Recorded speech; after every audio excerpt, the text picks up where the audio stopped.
Bonjour à tous et bienvenue pour les marchés en action. Excusez-moi cette semaine, pas d'émission ce mardi puisque je suis particulièrement enrhumé. Du coup, je m'excuse par avance pour le rythme et le ton de voix cette semaine. Euh, donc voilà, je vous fais une émission rapide, une sorte de mise à jour, histoire de voir quels ont été les derniers décalages, les expliquer et comme d'habitude, regarder certaines de vos configurations préférées. Un avertissement sur les risques. Les informations graphiques, chiffres, opinions ou commentaires mises à disposition par Zone Bourse s'adressent à des investisseurs disposant des connaissances et expériences nécessaires pour comprendre et apprécier les informations développées. Ces informations sont données à titre informatif et ne représentent en aucun cas une obligation d'investissement ni une offre ou sollicitation d'acquérir ou de vendre des produits ou services financiers. Elles ne constituent par ailleurs pas un conseil en investissement. Alors, vos rendez-vous sur Zone Bourse, tous les matins, le morning meeting d'Anthony Baudin, tous les jours, la vidéo Planète Bourse de Roxane Nojac, et comme toutes les semaines, on se retrouve pour les marchés en action. Au sommaire de cette émission, un focus marché, le top flop macroéconomique et quelques analyses graphiques. Alors, que se passe-t-il sur les marchés? Le CAC 40 vient de passer de 6400 points à 6700 points. Rappelons un petit peu ce qui se passe depuis 4 mois. Depuis 4 mois, le CAC 40 virevolte autour des 6500, 6600 points. Ça fait 4 mois qu'on latéralise, que ce soit sur le DAX ou le CAC 40, alors que les indices américains, eux, gardent un rythme d'appréciation quand même un peu plus rapide. Ce qui s'était passé ces dernières semaines, c'est que nous avions un peu d'aversion pour le risque. Des craintes concernant les résultats à venir, des craintes concernant la Chine, des craintes concernant l'inflation, et du coup, on avait des marchés qui étaient pesants, stressés, et on se retrouvait avec des attaques baissières régulières qui nous faisaient passer de 6700 à 6400 points, chose qu'on a fait à plusieurs reprises. Et la semaine dernière, on a commencé à avoir un changement d'état d'esprit, c'est-à-dire que les opérateurs ont commencé à voir le verre à moitié plein alors qu'ils le voyaient à moitié vide jusqu'ici.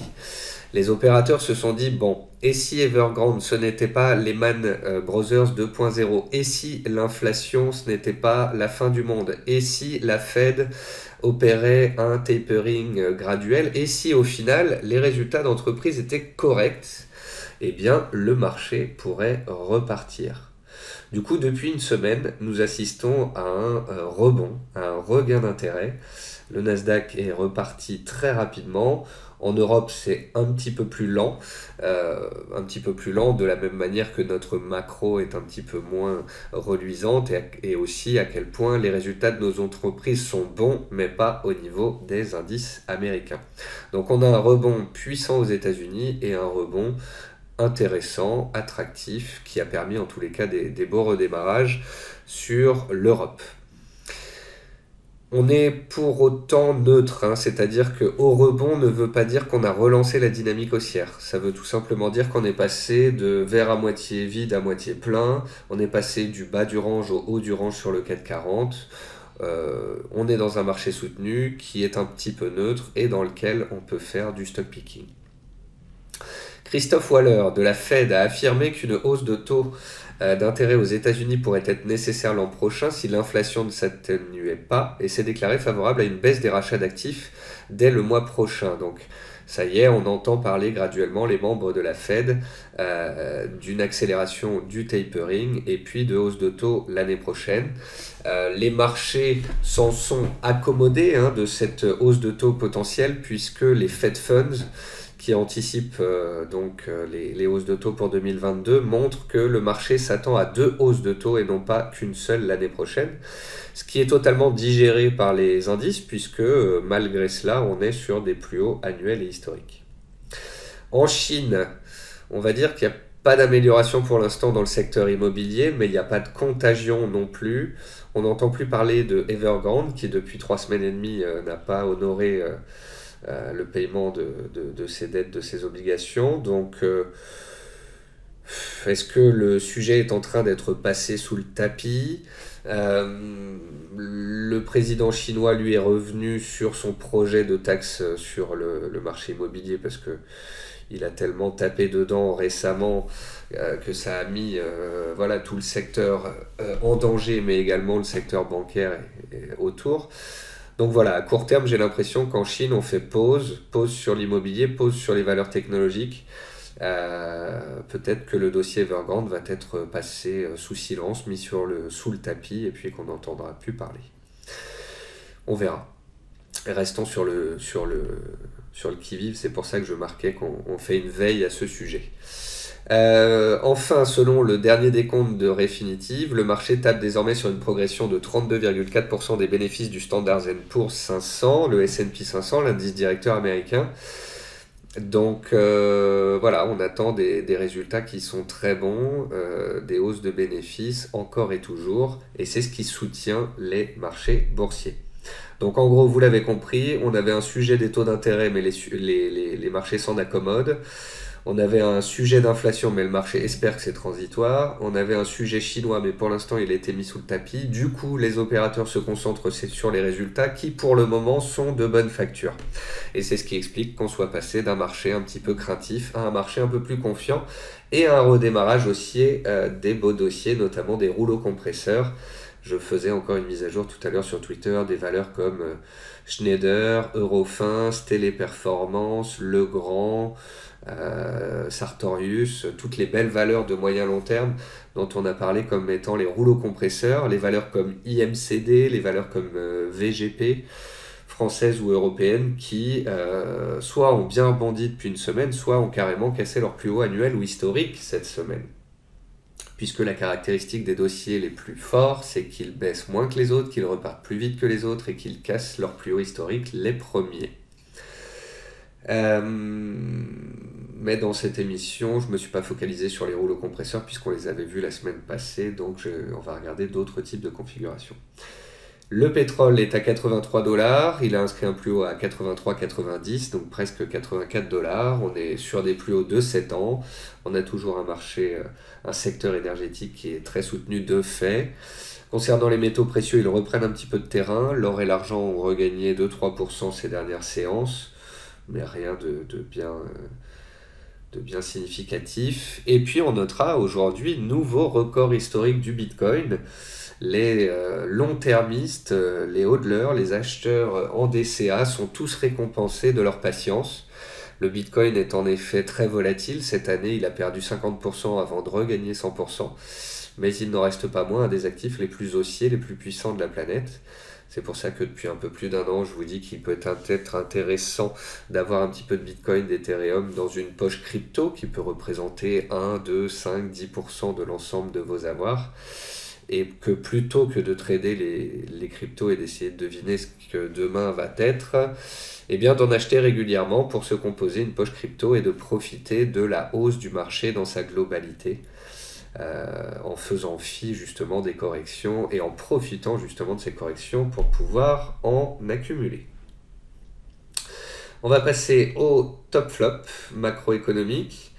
Donc on l'avait vu ces dernières semaines, le sentiment, et ça c'était la semaine dernière, je vous disais que la semaine dernière le sentiment était plutôt pessimiste, un peu négatif au niveau des particuliers et des investisseurs, et ça me laissait entrevoir justement la possibilité d'un rebond. Et bien voilà, on est passé d'une semaine à l'autre de pessimisme à optimisme, le sentiment bullish revient sur le marché, on a redémarré la machine, on a redémarré la tendance aux États-Unis. En Europe c'est un petit peu plus timide, mais voilà, on a tenu les supports en tous les cas. Je suis pas en train de dire qu'on va aller directement casser les plus hauts annuels et historiques, mais au moins on a tenu les supports. Il n'y a plus de peur, et dans un marché qui, même sans monter, ne ferait que stabiliser dans les séances qui viennent, ça permettra de faire du stock picking et de profiter de la hausse des dossiers les plus solides. À droite, vous voyez les surprises en termes de publication d'entreprises, et pour l'instant, en 2021, c'est un carton plein. On fait bien mieux que prévu.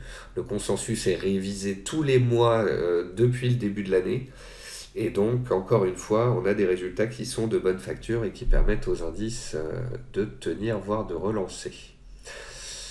Il y a un phénomène aussi qu'il faut noter quand on regarde le Nasdaq. Depuis 6 mois, le Nasdaq a gagné quelques pourcents. Il était dans une phase presque neutre, hein. Le concernant, on a plutôt l'habitude qu'il monte tout droit. Là, depuis 6 mois, il vivote.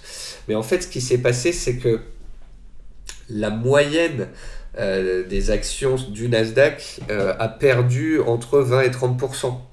En fait, on a eu des corrections intra-secteurs.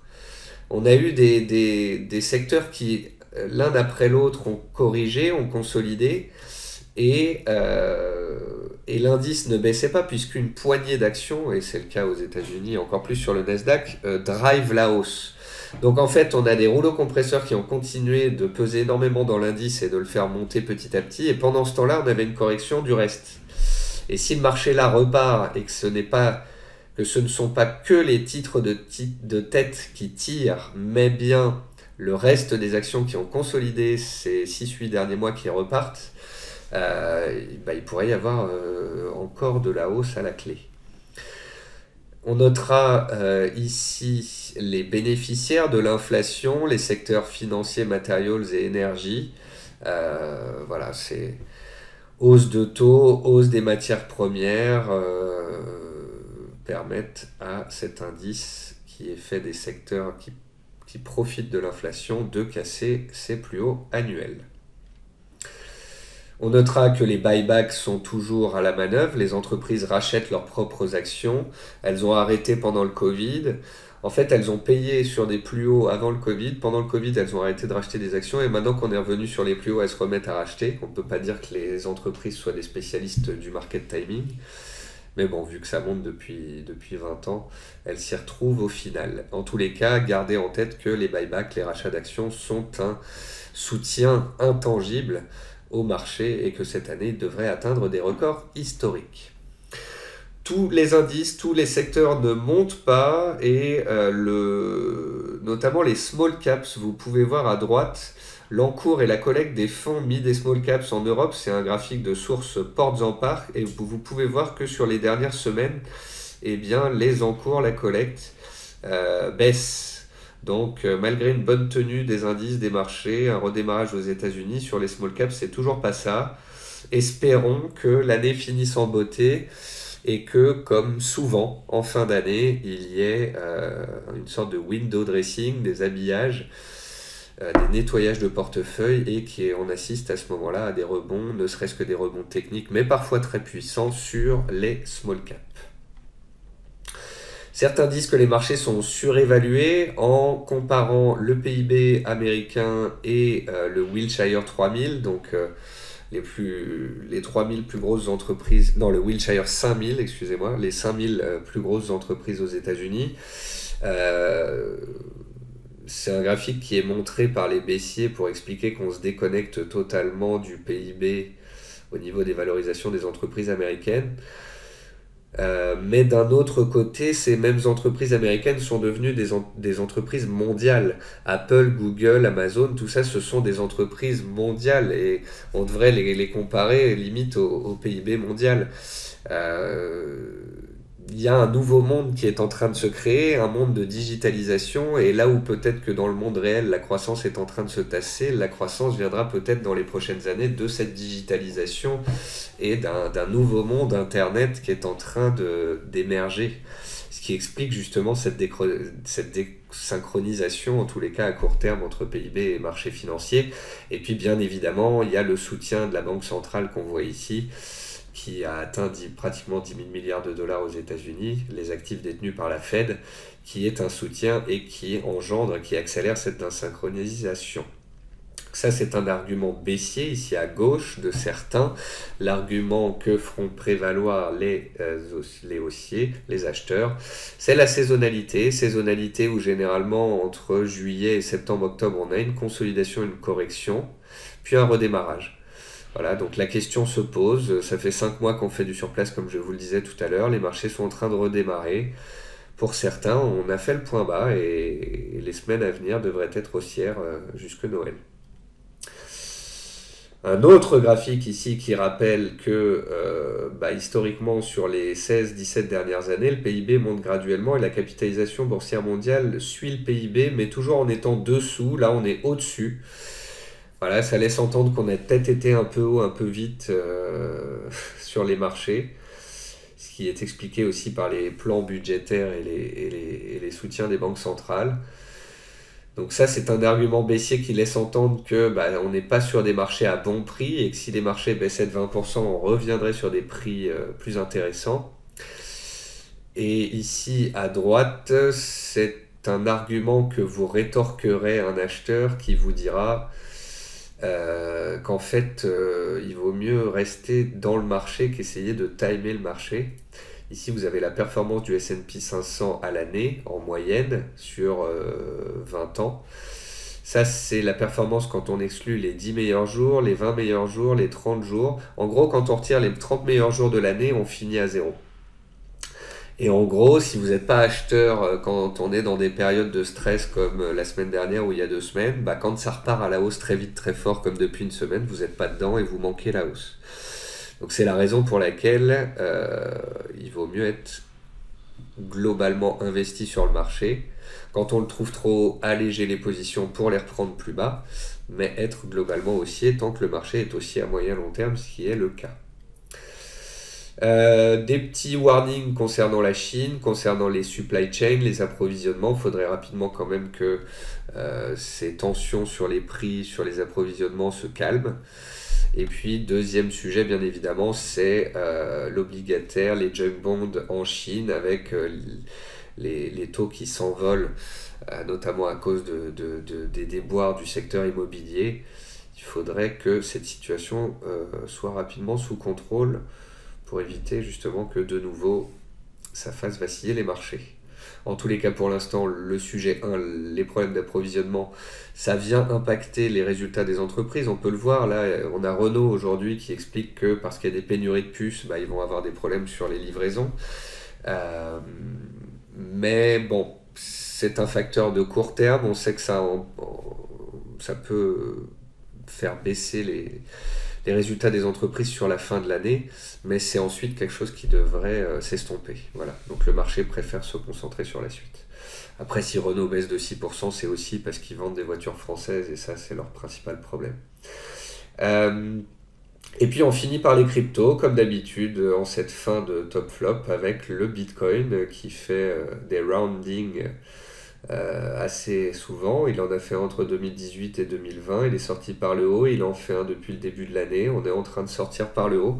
Le Bitcoin aujourd'hui dépasse les 65 000 $, il inscrit un nouveau record historique et il récompense les investisseurs de moyen long terme, sans forcément croire dans le Bitcoin, sans forcément s'intéresser ou penser que ça va remplacer le système en place, etc. Le Bitcoin, les cryptos, c'est un nouvel actif, c'est intéressant, ça peut pimenter la performance d'un portefeuille. Est-ce que la hausse va continuer ou non? Impossible de le savoir sur le court terme, puisque les cryptos nous ont habitués à des mouvements très erratiques. On peut être confiant sur le moyen long terme, puisque pour l'instant tous les indicateurs sont au vert. En tous les cas, pour la fin de l'année, si on s'arrête à la saisonnalité, comme sur le marché action, eh bien, on rentre dans une période plutôt faste, puisque statistiquement parlant, novembre et décembre sont les 2 meilleurs mois de l'année pour le Bitcoin. Voilà. C'est la fin de cette première partie d'émission. Donc, les messages que je voulais vous faire passer, on est passé d'un marché qui était stressé à un marché qui est moins stressé. Donc, on est passé de supports sur lesquels on se faisait peur à plutôt des zones de résistance où on était avant. On a mis l'inflation de côté, on s'accommode de la tension sur les taux d'intérêt, on a mis l'immobilier chinois de côté à tort ou à raison, les résultats sont bons et pour l'instant le marché est stable, soutenu et propice donc à des opérations de stock picking, d'achat sur des valeurs de qualité qui réagissent sur des supports, qui cassent des résistances, des plus hauts annuels ou des plus hauts historiques, bref, le trend following dans toute sa splendeur, comme je vous le dis, depuis des mois, des années. Je vais pas faire de pause café, je vais aller directement à l'essentiel, parce que, comme vous avez pu constater, j'ai un petit peu de mal. un petit peu de fatigue. Donc le 440 est haussier à long terme, haussier à moyen terme. On avait vu qu'il tenait bien la zone des 6400 points, il devait casser son oblique baissière, c'est ce qu'il a fait jeudi dernier. On a stabilisé depuis lundi, on stabilise à plat, mais cette simple stabilisation à plat permet à plein d'actions de continuer de monter. On a Valneva qui est bien remonté, on a McPhee qui est en stock picking, on a Freelance qui casse ses plus hauts annuels, on a Serge Ferrari qui a bien décalé à la hausse, on a tous les rouleaux compresseurs, les téléperformances, les Eurofins, toutes ces boîtes-là, tous les rouleaux compresseurs qu'on avait vus il y a une semaine ou 2 semaines dans les émissions ont tous réagi sur les zones et ont tous commencé à repartir. Donc ce qu'on va faire dans cette émission-là, c'est que on va regarder des cas particuliers, on va regarder des valeurs en trend following, on va regarder des breakouts à surveiller éventuellement ou des GLB à surveiller. Donc voilà, le marché est soutenu, le Nasdaq est reparti à la hausse, il a réagi avant le bas de son canal et il est reparti vers le haut de son canal. Tant qu'il n'y a pas de cailloux dans la chaussure des marchés, on peut graduellement repartir vers des plus hauts annuels et historiques. On va peut-être avoir une phase de consolidation avant, mais même une consolidation à plat permet au bon dossier de monter. Et puis voilà, concernant le 440, on va dire qu'on est aussi à long terme, aussi à moyen terme, et qu'à court terme, on est neutre plus. Et pour pouvoir vraiment libérer le marché, que et les moyennes, et les grosses, et les petites capitalisations décalent, je pense qu'il faudrait qu'on casse les 6750, 6800 points, les plus hauts de début septembre. Là, on est au rebond. C'est le titre de cette émission, je pense, les marchés au rebond. Mais ensuite, pour relancer la dynamique, il en faudra plus. Il faudra de nouveaux signaux. En tous les cas, voilà, un marché plutôt positif. Si on regarde les autres actifs rapidement, le pétrole est toujours soutenu en tendance haussière tant qu'il fait des plus bas de plus en plus hauts. Après, il ne serait pas étonnant avec 35% de hausse en 2 mois et demi qui latéralise un petit peu. Sur les métaux, ça se reprend. On avait un niveau à casser sur l'argent à 23,30 que j'avais publié sur Twitter, il l'a fait. Sur l'or, pareil, on reprend un petit peu de hauteur. Il n'y a pas de dynamique, ça reste très neutre sur les dernières semaines. Ça nous montre simplement que les métaux ne craquent pas. Voilà. Le marché s'accommode à des hausses de taux à moyen long terme. Le dollar a reçu un petit coup de fouet grâce à ça, mais malgré cela, les métaux tiennent bien. L'or et l'argent tiennent le bas de leur range dans lequel ils sont depuis des mois. Donc je reste sur ce même avis, cette même stratégie d'accumulation rationnelle de long terme dans les zones actuelles sur l'or et l'argent pour ceux qui veulent des métaux dans leur portefeuille. Et puis on finit par le Bitcoin. Le Bitcoin, le voilà. Il était en zigzag, il a cassé en force, il est parti tout droit. Cette semaine, on a le lancement d'un ETF sur le Bitcoin, le premier qui a été laissé mettre en place par les autorités. Et je dis ça parce que les autorités n'ont pas approuvé l'ETF sur le Bitcoin, mais elles ne l'ont pas refusé. Enfin, c'est que de la dialectique. En gros, l'adoption continue, les crypto-monnaies, il y a de plus en plus de volume, il y a de plus en plus de comptes qui s'ouvrent, de plus en plus de nouveaux entrants, et c'est ce qui permet au Bitcoin de monter, et cet ETF sur le Bitcoin n'est qu'un outil de démocratisation supplémentaire. Voilà pour les marchés dans leur globalité. On passe à la liste des titres et on commence par Alstom. Alors, je peux comprendre que l'on se dise j'ai manqué la hausse à court terme, donc je vais plutôt acheter des actions qui sont basses parce que j'espère qu'elles vont remonter plutôt que des actions qui sont hautes, qui montent déjà. Ce n'est toujours pas la bonne façon de réfléchir, de procéder. Une action baissière aura toujours moins de chances de monter qu'une action haussière. Après voilà, je peux comprendre qu'on regarde certains titres dans certaines zones de prix. Bon, Alstom, il y a un énorme niveau à 29, elle n'a pas l'air de vouloir y venir pour l'instant. Mais de la même manière, regardez, ici on était en latéralisation, je vous avais dit il faut sortir par le haut, on n'avait pas réussi, on est sorti par le bas. Et bien là, on pourrait faire la même chose. On pourrait tracer un cercle et dire on est en latéralisation, si on casse par le haut, on tentera quelque chose. En gros, Qu'un titre arrête de baisser n'est pas suffisant pour l'acheter. Pour l'acheter, il faut un redémarrage. Certains vont se dire, bah oui, mais on tente de redémarrer, ça rebondit depuis une semaine. Ouais, mais bon, c'est quand même pas flagrant. Ce qu'il faut, c'est un changement de tendance. C'est que la valeur qui était baissière passe de baissière à neutre et ensuite de neutre à haussière. Un peu comme la théorie du phénix. On veut qu'un actif casse une résistance, passe de neutre à haussier pour l'acheter. On veut pas juste une tentative de stabilisation. Donc j'en parlerai plus tard si elle se relève. En attendant, il y a d'autres choses à faire. Duffy, ça je connais pas. C'est une action qu'on m'a demandé de regarder. J'ouvre le graphique, je vois que on est baissier depuis 3 ans, que c'est pas que de la faute du Covid. Je vois qu'en journalier c'est baissier, je vois qu'on est sous MM200. Donc typiquement, c'est pas ce genre de valeur qui m'intéresse. Ensuite, je vois du NJ et là, je trouve ça mignon. Voilà, quand on se dit j'ai envie d'acheter quelque chose qui tient, quelque chose qui n'a pas baissé récemment, quelque chose qui réagit positivement sur support. On a sur NJ ici une zone de prix entre 11 et 11,50 qui est mise à profit par les opérateurs à chaque fois qu'on y va depuis 6 mois. Donc on a un premier point positif qui est la réaction des dernières séances. Un deuxième point positif, un vrai point positif en fait, serait la cassure de la MM200. Les 2 dernières fois qu'on est retourné sur MM200, donc ici, en août et en septembre, on a échoué. Donc il faut casser MM200 pour donner un nouveau signal. Signal 1, belle réaction sur les plus bas. Signal 2, cassure des MM200. Signal 3 serait une accélération au-dessus des 12,50, les plus hauts de ces derniers mois. Ensuite, on passe à Pierre et Vacances. Pierre et Vacances, tout le monde se dit, c'est la réouverture, le marché rebondit, donc je vais chercher une valeur de réouverture et une valeur qui peut rebondir, une valeur qui est basse, une valeur qui est sur support. Et donc, tout le monde se dit, Pierre et Vacances, pourquoi pas. Mais vous voyez bien que ça marche que à moitié. Ce qui est très baissier a du mal à remonter parce que c'est des dossiers qui sont moins bons que les autres. C'est la raison pour laquelle ils étaient si bas, si délaissés, etc. Pierre et Vacances était baissière, elle est passée neutre à très court terme. Il faudrait casser les 9,80 € pour donner un premier signal d'achat. Donc voilà, je peux comprendre que certains formateurs, certains spéculateurs parlent de ça et que donc vous vous retrouviez là-dessus et que derrière vous me demandiez de l'analyser dans mon émission.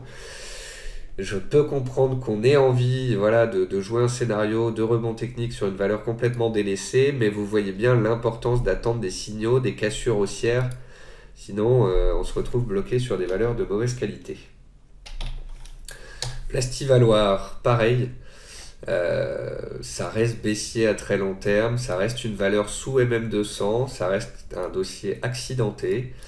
On est revenu pratiquement sur le niveau du range qu'on avait cassé ici en novembre 2020. On fait des plus bas et des plus hauts de plus en plus haut, de plus en plus bas, excusez-moi. Donc maintenant il faut casser une résistance. Voilà. Plastivaloir pourrait m'intéresser si elle casse les 5,85-90 € avec violence. Ça veut dire qu'elle passerait de baissière à haussière à court terme, qu'il y aurait peut-être quelque chose à faire. En attendant, c'est une valeur qui est baissière, délaissée, et qui m'intéressera moins qu'une valeur comme VGP ou une valeur comme IMCD qui est fortement haussière et qui casse ses plus hauts régulièrement. Voilà. Ensuite, on va voir Prosus. Prosus dans la lignée de Tencent, dans la lignée d'Alibaba, des valeurs chinoises rebondit. Donc la purge sur la technologie chinoise semble être passée. On a eu sur Prosus un test de la zone base, 2 tests, 3 tests, 4 tests. Ça a tenu, c'est en train de redémarrer. Maintenant, pour parler de véritable redémarrage à moyen long terme, l'important ce sera ici. La MM200 va arriver au contact du haut du range. On va travailler peut-être le haut du range. Et c'est si là, à moyen terme, on arrive à sortir du range et à casser MM200 que ce sera vraiment positif. On a un quadruple creux. On n'est plus baissier, on est neutre. Maintenant, pour passer haussier, il faudra encore un effort. Ensuite, Vika. Donc vous voyez ça typiquement, j'aime pas. J'ouvre mon graphique, je vois que c'est baissier depuis 2-3 ans, je vois qu'après un beau rebond post-Covid, ça se casse la figure, je vois que malgré un CAC haussier depuis 1 mois et demi, ça baisse, je vois que cette semaine, alors que tout explose à la hausse, elle casse du support. Donc c'est typiquement ce que je n'aime pas, ce que je fuis en fait. Je recherche des valeurs qui montent, des valeurs qui surperforment l'indice, des valeurs qui peuvent casser des résistances et continuer de grimper même quand l'indice consolide, voire baisse. Ici, c'est une valeur qui baisse quand l'indice monte, donc c'est tout l'inverse. Et si l'indice baisse, elle se fera exploser. Donc non, ça ne m'intéresse pas, j'attends une cassure de résistance, un redémarrage éventuel un jour au-dessus de 40 euros, un repassage de MM200, mais sinon non, ça ne m'intéresse pas. Ensuite, Whitby. Alors Whitby, on a eu du mieux, donc on a eu des tenues de support, 1, 2, 3, 4 impacts, c'est un point positif. Le bémol, c'est que sur les derniers mois, on est tout juste passé de baissier à neutre et qu'on est sous MM200. Donc si on en a acheté à 6 euros qu'on veut tenir à moyen long terme en espérant une cassure par le haut, je peux l'entendre. Mais voilà, il faudra pas casser les 6 euros, sinon ce sera moche. Et ce qu'il faudrait dans les semaines qui viennent, c'est qu'on arrive à repasser au-dessus des MM200 et à casser ce range par le haut, à casser les 7,70. Pour l'instant, c'est un peu comme le CAC, on est passé de sous pression et sur les supports au rebond et on se cherche et on stabilise. Pour passer d'un marché qui passe de baissier à neutre, de neutre à haussier, faudra plus que ça. Donc là, on a parlé des cas particuliers. Alstom baissière où on attendra, Defree qui est pas top, Engie qui est mignonne, Pierre et Vacances qui est toujours dans son range, Plastivaloir qui doit casser des résistances pour intéresser, Prosus qui rebondit, Vika qui est pas bon style, et Whitby qui est stable, mais qui doit encore faire l'effort. On va regarder des valeurs de trend following, que je trouve toutes très belles. Ce sont des valeurs dont j'ai parlé soit sur Twitter, soit dans mes analyses sur Zone Bourse, soit récemment dans cette émission. On commence par Alphen. Alphen qui est une superbe valeur de trend following, qui est revenu presque sur MM200 mais qui s'est arrêté avant, comme pas mal de grosses valeurs trend following, rouleau compresseur. On attendait MM200, certaines se sont arrêtées avant. Heureusement, certains d'entre vous sont rentrés dans cette stabilisation, d'autres dans le redémarrage. Ici, si on en a, on est confiant tant qu'on est au-dessus des MM200. Si on n'en a pas, on espère qu'à un moment donné, il y aura un petit creux pour revenir retracer une partie de la hausse récente avant redémarrage. C'est un peu le concept sur toutes les valeurs type Esker, Sartorius, Téléperformance et autres, Schneider, voilà. C'est que soit on a acheté là, on est content, on a le stop dessous, soit on escompte une latéralisation pour pouvoir acheter sur repli et continuer de mettre à profit la dynamique de fond. Arcadis, là on n'est même plus dans de la valeur trend following, on est dans de la fusée Ariane. Quand je parlais des roquettes tout à l'heure, c'est IG, VGP, IMCD, Arcadis en fait partie. C'est ultra bullish, ça baisse jamais, au mieux ça latéralise et à chaque latéralisation on ressort par le haut. La latéralisation récente, sorte de petit biseau, hop, on sort par le haut, on casse les plus hauts annuels, on casse les plus hauts historiques, on accélère. Toute consolidation, tout repli est à mettre à profit pour jouer la dynamique de fond. Chaque latéralisation est une opportunité de rentrer avec un stop serré. Chaque cassure de plus haut annuel, ici, là, ici, est un moyen de rentrer. Et à chaque fois on dira oui, mais est-ce que cette fois-ci c'est pas la dernière? Est-ce que cette fois-ci ça va pas redescendre?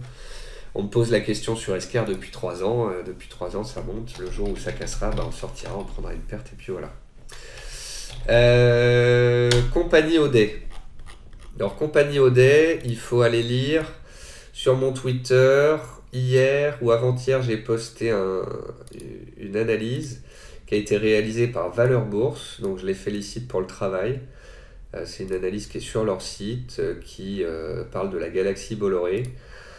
Il y a vraiment tout un monde à découvrir avec Compagnie Audet, Bolloré, Vivendi, les sociétés que Bolloré détient en Afrique qu'il souhaite potentiellement vendre, la galaxie Bolloré qui doit évoluer parce que Vincent Bolloré veut prendre sa retraite. Il avait donné 2022 comme timeline.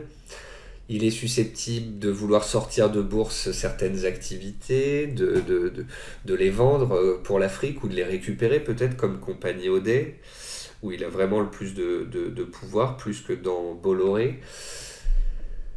C'est une valeur qui est suivie par les investisseurs value depuis des années, autour de 800-900 euros depuis des années. Ça fait 6 ou 7 ans qu'elle latéralise, et ça fait des années que certains investisseurs value en ont en portefeuille pour jouer ce qui est en train de se passer, pour jouer le changement de rythme, les opérations de Bolloré, la fin du règne, les opérations capitalistiques. C'est là où le trend following est génial, parce qu'un trend follower, lui, il aura attendu qu'ici on fasse un gap à la hausse avec des volumes et qu'on casse même 200 hebdo et qu'on redémarre fort pour s'intéresser à la valeur. Le trend follower, lui, n'aura pas eu 5 ans la valeur en portefeuille. Il aura attendu que la valeur rentre en dynamique haussière en trend following pour en profiter. Donc c'est là où faire et de l'analyse value pour savoir ce que ça vaut et de l'analyse trend following pour savoir quand rentrer peut permettre à un investisseur qui a les deux casquettes de surperformer, que ce soit ceux qui font que de la value et qui ont détenu compagnie Audet pendant des années en attendant, ou ceux qui font que du trend following et qui parfois peuvent se retrouver sur des dossiers où ils savent pas trop quand sortir, quoi viser, parce qu'ils n'ont aucune analyse fondamentale de la valeur. Bref, respectons-nous les uns les autres. Je pense qu'on va parler d'Audet dans les mois, dans les trimestres qui viennent. Je pense que tous les replis sont des moyens de rentrer une ligne de fonds de portefeuille sur ce dossier. C'est pas très liquide, faut pas être à 15-20% près. Si je devais mettre un stop à moyen long terme sur une position, je le mettrais sous 1100. On est à 1400, donc ça fait 30% de stop. Parce que, voilà. On parle d'une boîte où la valorisation pourrait être du double selon certains analystes, certains traders, certains gérants avec qui j'ai discuté ces derniers temps. On parle de 2500, 3000 euros.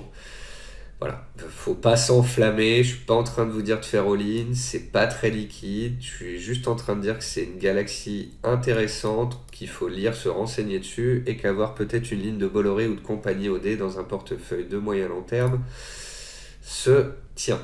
Ensuite, Interparfums, c'est magnifique. C'est magnifique. La valeur nous a fait un beau double creux. Elle a travaillé à même 200. Elle est repartie à pleine vitesse. C'est typiquement ce qu'on aime. Et là, elle risque très certainement de casser son plus haut historique et de continuer dans le sens de la tendance de fond. C'est ce qui T-Link a fait cette semaine. J'avais fait une analyse sur Zone Bourse il y a une semaine, 10 jours je crois.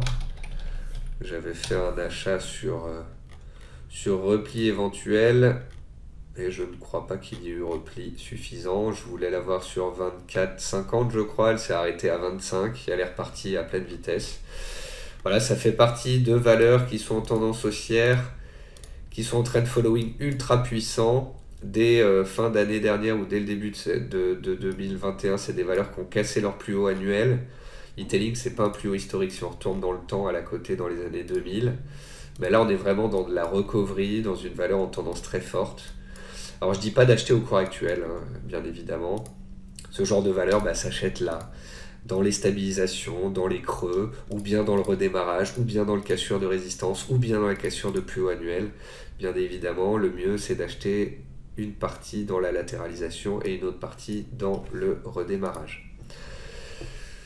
Le grand, ça me fait penser au rouleau compresseur, hein, un peu comme Schneider, Téléperformance, Eurofins et autres. Une valeur qui a retracé en direction des MM200 mais qui s'est arrêtée avant, qui est repartie relativement rapidement. Une valeur qui, si on n'en a pas acheté mais qu'on en veut, pourrait peut-être retracer, sait-on jamais, avant de continuer de grimper. Donc peut-être ne pas se ruer dessus au cours actuel, mais espérer que le CAC continue de latéraliser un certain temps pour pouvoir entrer sur un éventuel repli. En tous les cas, voilà, le grand fait partie de ces valeurs haussières de moyen long terme, ultra recherché dès qu'il y a la moindre correction et qui redémarre très vite dès que le marché repart vers le nord. Pernod Ricard, le marché baisse, elle monte, le marché monte, elle monte. Il y a peu de valeurs qui sont aussi solides que ça. Quand ça va bien, Pernod Ricard cartonne, et quand les gens sont dépressifs et que ça va mal, les gens en achètent quand même et ça cartonne. Donc voilà, c'est le genre de dossier absolument magnifique en trend following depuis 30 ans qui réussit très bien aux crises. On a une grosse zone à 190, un repli vers cette zone de prix serait l'opportunité d'en acheter pour les retardataires et de faire du trend following dessus. Bon, si avec toutes les valeurs que je vous montre toutes les semaines, vous n'êtes pas convaincu que faire du trend following est la clé, c'est que j'ai dû louper mon explication quelque part. Wavestone dans les services informatiques, nouveau record historique. On en avait parlé il y a 2 ou 3 semaines me semble-t-il. C'est réglé comme du papier à musique, hein, même si c'est pas très très liquide. On voit bien la dynamique de prix, on voit bien les petites mèches sur MM50 ou sous MM50. Et puis voilà, tant que ça fonctionne, on achète. Donc là, tout repli vers l'oblique bleu vers la MM50 est une opportunité de rentrer pour jouer la suite.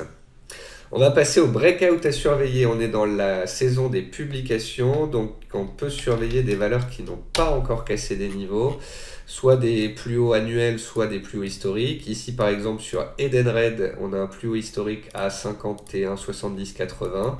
On l'a testé avant le Covid, on l'a testé après le Covid. Et donc, c'est ce seuil-là, c'est ce breakout-là qu'on surveillera. S'il venait demain ou dans un mois, j'en sais rien, ce serait un signal de force et la porte ouverte à un nouveau potentiel, donc Edenred à surveiller au-dessus des 51,50.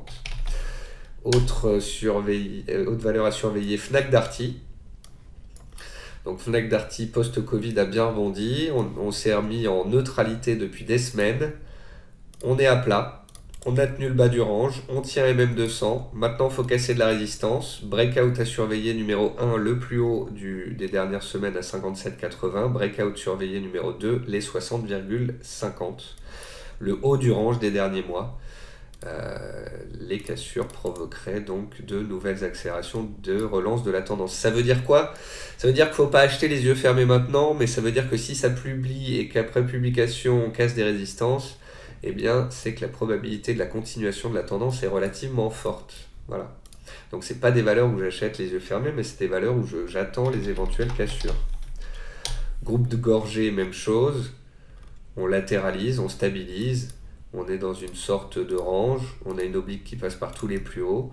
Donc, si, avec les publications, on vient à casser les 16,2, puis les 16,5, puis les 17, ça peut accélérer sur ce type de valeur. On ne sait pas si ça va sortir par le haut ou par le bas. Ce qu'on sait, c'est que si ça sort par le haut avec des volumes et une cassure franche, c'est un signal. Donc la traduction d'un changement de psychologie des opérateurs. GTT, je vous ai publié le graphique le 29 ou 30 septembre. Quand on était sur le support, on avait fait un double creux avec mèche et volume. C'était très beau. On est passé donc ces dernières semaines de baissier à haussier sur le court terme. À moyen terme, au mieux, c'est neutre. Et maintenant, faut des cassures. Cassure numéro 1, la MM200 sur laquelle on est. Cassure numéro 2, les 72. Cassure numéro 3, les 74. On a fait une partie du chemin. On est passé de baissier à neutre à moyen terme. On a fait les supports. On arrive sur les résistances. C'est maintenant qu'on rentre dans le dur. C'est maintenant qu'il faudra donner des signaux sous peine de continuer la latéralisation. Un breakout à surveiller aussi, c'est sur Prodways. Alors c'est une toute petite valeur, pas très liquide, mais ça se surveille. Voilà, c'est théorie du phénix. On a baissé pendant plusieurs trimestres, on a stabilisé à plat. On a une grosse barrière autour des 3,30 sous laquelle on bloque depuis le début de l'année. Donc là, il y a un bouchon de champagne potentiel à faire péter. Bouchon de champagne qui me fait penser à Agrogénération. On a parlé de cette valeur il y a un mois. On avait vu une grosse zone horizontale à 0,20, petite valeur, pas très liquide. Donc si ça cassait, ça pouvait aller très vite. J'avais appelé ça le bouchon de champagne. Et la valeur a gagné 60% en une semaine. Alors, je dis pas que c'est ce qui va se passer sur Prodways, mais ça ressemble à ce type de config en tous les cas. Rexel, c'est haussier. On est sur des plus hauts. Alors là, ça me fait presque penser à une sorte de GLB. La GLB, elle est là à 17,50. Après, on a un plus haut historique ici à 20,60. Mais en tous les cas, vous voyez, sur les 10-12 dernières années, on fait un énorme W. Donc, si on sort de ce range par le haut, on pourrait aller chercher ensuite les plus hauts historiques. Et en tous les cas, voilà, ça montre que le marché en veut. On est dans un range, c'est très soutenu. Et là, si on vient à casser les 18,50, c'est super propre. On a une dynamique haussière, on a une latéralisation. On surveillera une éventuelle cassure. Je ne suis pas en train de dire que ça va sortir, je suis en train de dire que si ça sort, ce sera un signal supplémentaire. Même constat sur Wallix, cybersécurité, valeur haussière depuis post-Covid. On est bien monté.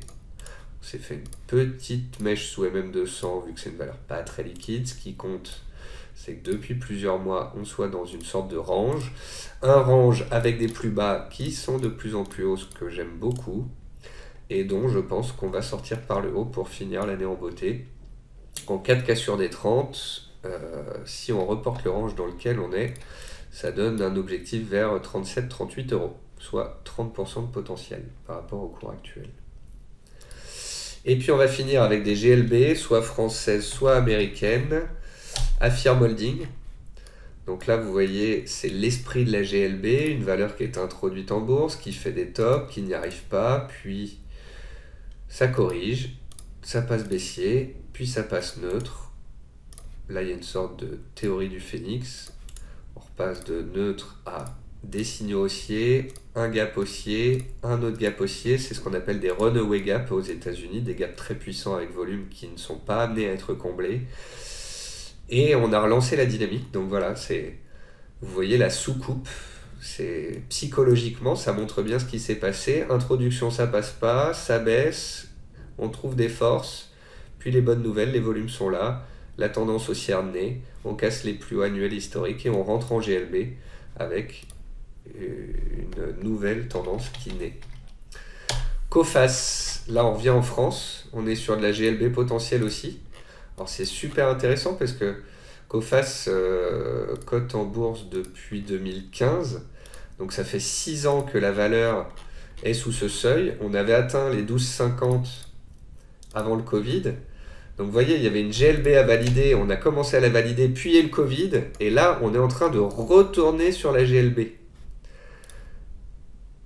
Donc vous voyez, à très long terme, on a une zone ici, ça c'est les plus hauts en 2015, ça c'est les plus hauts du Covid, et on est en train de s'attaquer à ça. Donc c'est pour ça que je mettais une petite flèche latéralisation avant hausse, parce que je ne sais pas si ça va passer en ligne droite ou pas, on est bien monté ces derniers temps. Mais on a une valeur qui est ici haussière, qui s'est extrait par le haut d'un canal haussier, avec une tendance haussière forte, une MM200 haussière, qui est en train de challenger ses plus hauts historiques. Donc c'est typiquement ce qu'on recherche. Une valeur qui n'a pas baissé pendant que le CAC baissait, qui est repartie à pleine vitesse et qui est proche de casser ses plus hauts historiques alors que le CAC n'est pas sur ses plus hauts, enfin n'est même pas encore sur ses plus hauts annuels. Donc typiquement, si le CAC devait rejoindre ses plus hauts annuels d'ici la fin de l'année, une valeur qui peut encore gagner 10-15%. Un exemple de Roche et Beaubois, de GLB sur Roche et Beaubois. Je suis content parce qu'on en avait parlé à plusieurs reprises. Valeur introduite en 2018 qui pendant 2 ans a mangé son pain dur. Puis on a la rupture des MM200, les volumes, le test de GLB, la conso dessous, puis la validation. Et après, voilà, c'est que du bonheur. On rentre sur validation de la GLB et la valeur a gagné 45% en 2 mois. Ça vaut le coup, si vous voulez, sur certaines GLB, d'acheter quand elle est en cours, de tenir la valeur pendant 1 mois ou 2, le temps qu'elle travaille sa GLB, puis de se laisser porter ensuite dans la hausse, que celui qui va rentrer, puis sortir, puis re-rentrer, et se prendre la mèche, etc.